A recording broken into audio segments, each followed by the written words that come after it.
A frame in a frame is pretty much what it sounds like. It does exactly what it says on the tin.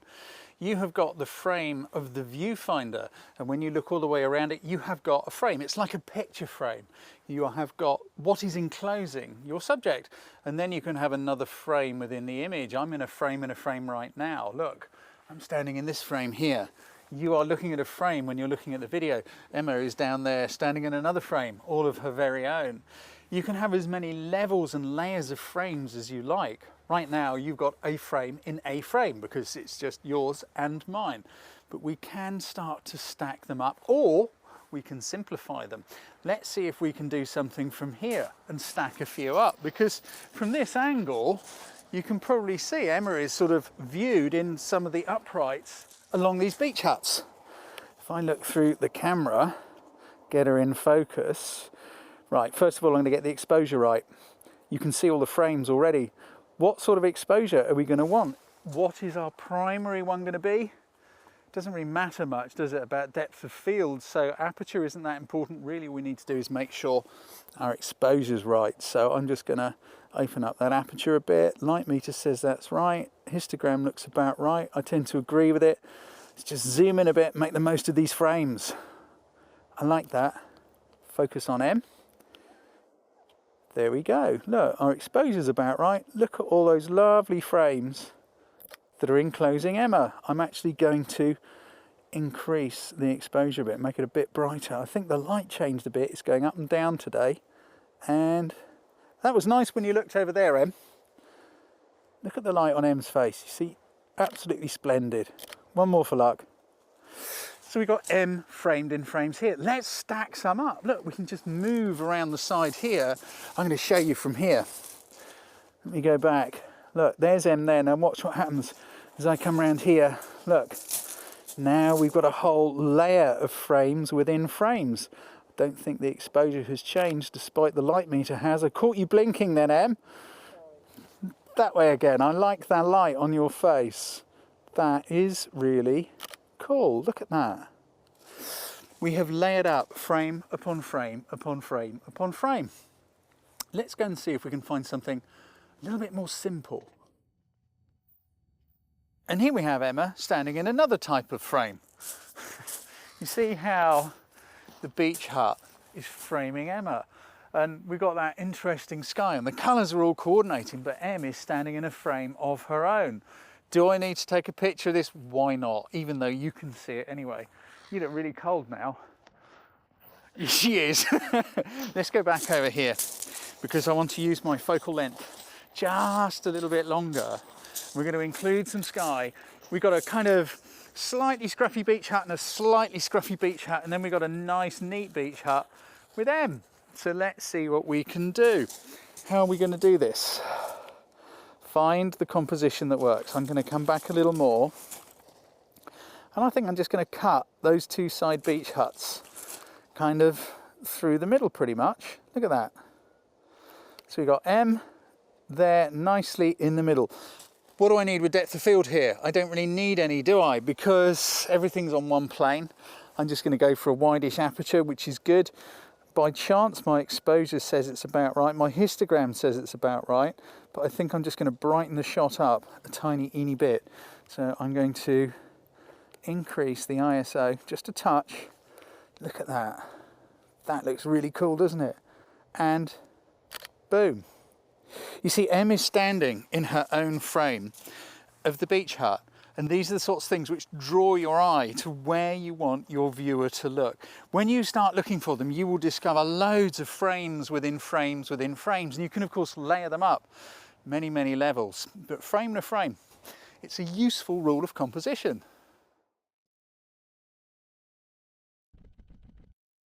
If you can find a repeating pattern to use within an image, this is a really useful compositional aid. Out here in the sea, we've got the hard line of the horizon, but look at the lines we're getting in the sea with these waves. So my thoughts are we've also got a load of windsurfers out there. Could we use those lines running across the picture like this to sort of accentuate the fact there is a lone human figure in there. So we've got wave line, wave line, wave line, horizon line, sky. They're sort of stacking up those repeating patterns. Let's look through my camera and let's see if we can see what it might look like. Now then, we've got some quite nice light. There's a lone surfer. Now let's just kind of come in on him a bit. We haven't got much in the way of waves now, of course, because that's what happens. But look, as that wave broke there, we're starting to get a bit of a line, a repeating pattern. The optimum moment for these patterns is just before the wave breaks. Now, we've got far too much surfer action going on there. There may be some others coming in over here.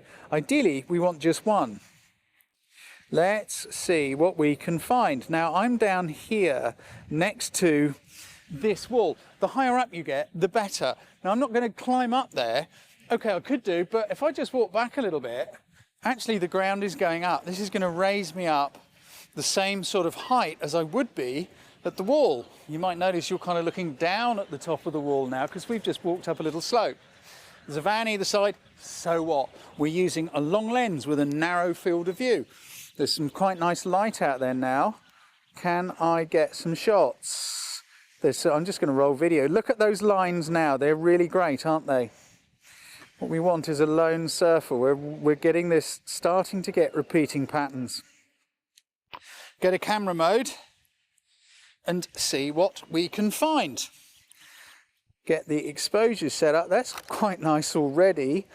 Now look at that wave. It's just about to break and we caught that one surfer jumping. You've got to spend time with these things.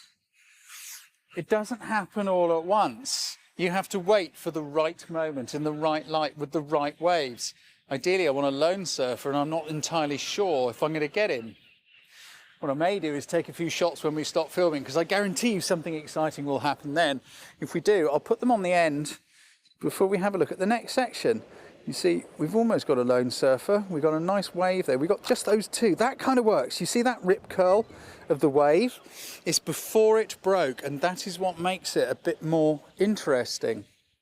I'm going to take a few more shots here, and we'll put them up now, just before we go and look at another scenario where you could use repeating patterns, just so you can have a little look at them. I'm going to go see if I can find something else while you do.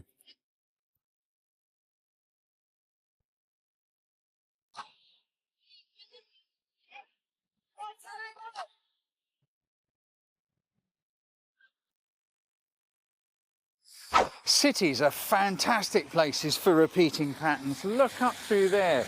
There's a little bit of light just hitting the side of that building. And if we were to zoom in on it, watch. Look, as we kind of zoom in a bit, we're using all those different shapes and lines and textures to make some interesting patterns.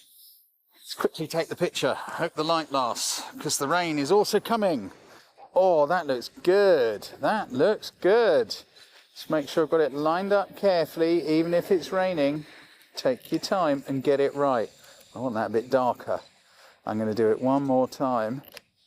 That's splendid. Look at that. Amazing, isn't it? Look at those repeating patterns going on up there. There's even some subtle textures that are repeating in the clouds. I've still got my long lens on. You could, of course, do this with any focal length of lens. It just happens to be the way it is right now. Let's see what we've got here. Look, straight away, that looks quite interesting, doesn't it? Look, there's another repeating pattern when you zoom in. Look underneath the building. Look at those lights. Look at those swoops and shapes. Let's try and get that a bit more in focus for you. Camera's struggling. You see, there's some quite interesting shapes just there, but I prefer it putting it out there with the sky. So let's sort of zoom in on those swoopy bits there. Look at that, and I kind of like that. I'm just going to go with that one, and then I think we'll do another one wider, including all that kind of row and a little bit of that cloud texture, which has kind of disappeared a bit since we started filming. Because the clouds move, the building, that doesn't. So let's take a shot. Let's first of all go in for the slightly closer repeating pattern here. Here we go, we've got a little bit of texture in the clouds. It's not quite as exciting as I'd have liked, but I do love the strength of this line, this repeating pattern. I put it down a bit lower, but I think that is actually a really nice, interesting kind of a shot with those patterns repeating like that. We can always move along a little bit and just see what happens from this angle. That's kind of nice because the patterns are kind of pointing even further out and along. We're looking along them just that bit more, so I'm going to shoot one from there as well. And we're also including just a hint of negative space, but I love the way we got the man-made wavy lines going on. And then we just got that subtle distinction against the clouds. Nice, isn't it? Back to the beach. Look, we got a little dolly. I guess some little kids lost their dolly, someone's put it there hoping that they'll come back for it. But look, we've got these repeating patterns going on above, below and above with the brickwork. Now that is really going to emphasize that little dolly, the little colourful thing in the middle.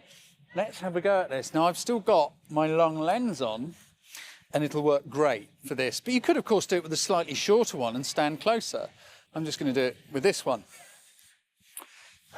Move over here, get it nice and straight. Let me put my video on so that you can see. There's our little dolly. Doesn't that look great? Kind of lost in amongst those shapes. But of course you could zoom in a bit and just kind of make it closer. You could of course do it by moving, you know, it doesn't matter how you do it. It's just finding ways to use those repeating patterns. I quite like it with lots of space around it. Something like that. Put it into camera mode, take a couple of pictures. Now I need to brighten my exposure a bit. It's just a little bit too dark. Line it up, make sure it's nice and straight. Something to remember with repeating patterns like this is pay lots of attention all the way around the viewfinder. Make sure all the gaps are the same, because if they're a bit wonky, if it's a little bit off, just kind of like that, it just looks rubbish. So be careful when you do these things. Please carry on. Thank you though. Let's just zoom in and do a slightly closer one, because I'm going to include just that black line at the bottom, like that. I could play around with shots like this all day long because I just find them intriguing and interesting. I wonder if there's one more to be had down here with some beach huts. We're losing the light a little bit, so I'm going to whiz off. Let's see if we can find one. Look at these bad boys. What a repeating pattern we've got here. Now the clouds have come, the light's gone, but I still think we can probably get a shot out of this and use that repeating theme to make it interesting. We've got all the steps going off, we've got all the doors. I kind of like these pastel colours. I've still got the long lens on, and because I can't be asked to change it, I'm just going to see what we can find with that. See if we can get my camera in focus and get some Look, straight away. That looks quite good, doesn't it? See how they're going off, boom, boom, boom, boom, boom, one after the other. But let's just try zooming in a bit and moving around a bit. I'm going to go this way a little. That's quite nice. I'm going to zoom in a little more. It's something like that, isn't it? With those huts disappearing off into the distance. Always be careful with composition too, because by including that bit of building in the distance there, that would just ruin it, wouldn't it? We just want this repeating pattern. I really like the pastel colours going on in there too. And even though the light's flat, these sorts of shots can still work. So it's a little tip. If you've got bad light, well, oof. Ah, yeah, we're in the right place here. I like that. What's my exposure? Pretty good. I'm just using a middle of the road aperture. I kind of like that. You see how, again, we're just repeating the same theme, the same pattern, going off into the distance. And it just makes it kind of interesting. It just makes it a little bit more exciting. So look out for repeating patterns. You saw how we used the waves. You saw how we used the seat of the bench to highlight the little dolly, how we've used the repeating patterns to emphasize the distance. I'm just going to pop a couple more on the end of this from shoots I've done in other places, just so you can see how repeating patterns can work really beautifully.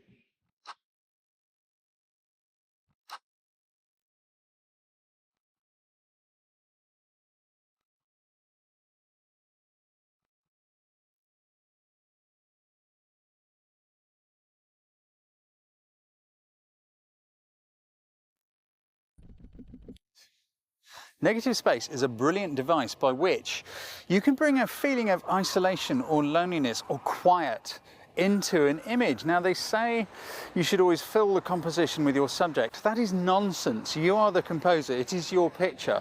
What feeling do you want to put into that picture?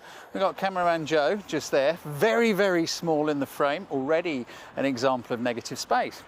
Also just happened to have found this amazing building on a hill with all these crazy lines and angles going on. You'll see how crazy they are in a minute when I start filming you some stuff with this little camera. I'm going over here. I'm going to get very, very small in your viewfinder as you're watching. Now, the obvious thing when you see someone against the wall is probably to try and get a little bit close. Maybe up here, like this. Let me show you with some of my video. Now, that is level, believe it or not, but you see we're kind of filling the frame with Joe, like that.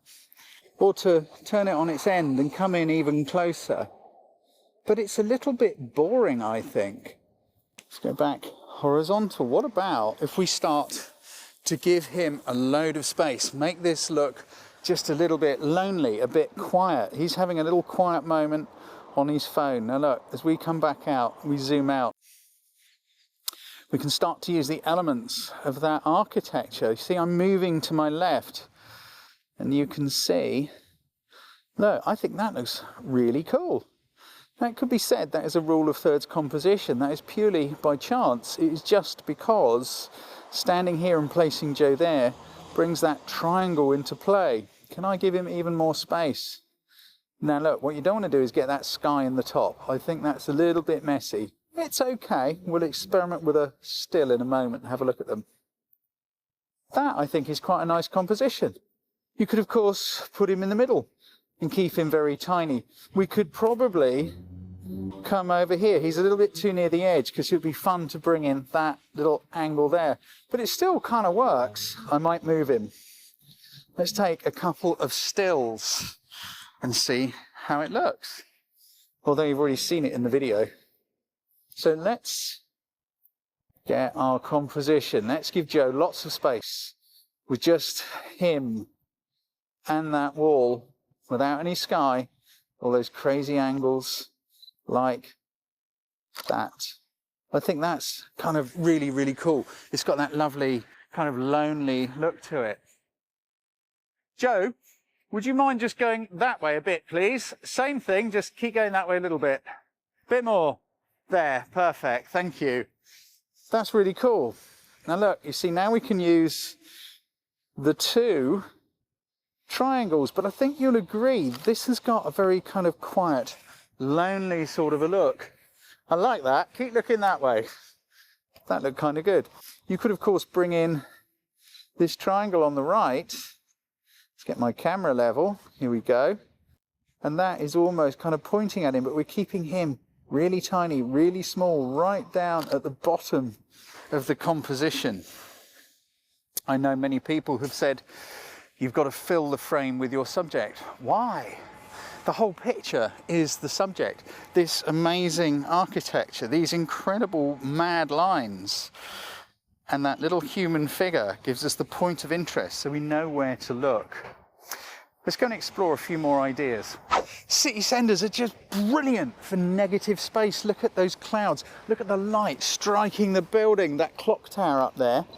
If I place that really small in the corner of the frame against that amazing sky and that incredible light, that looks awesome. I'm going to do one more quickly because the light's going. Quick lesson in lighting.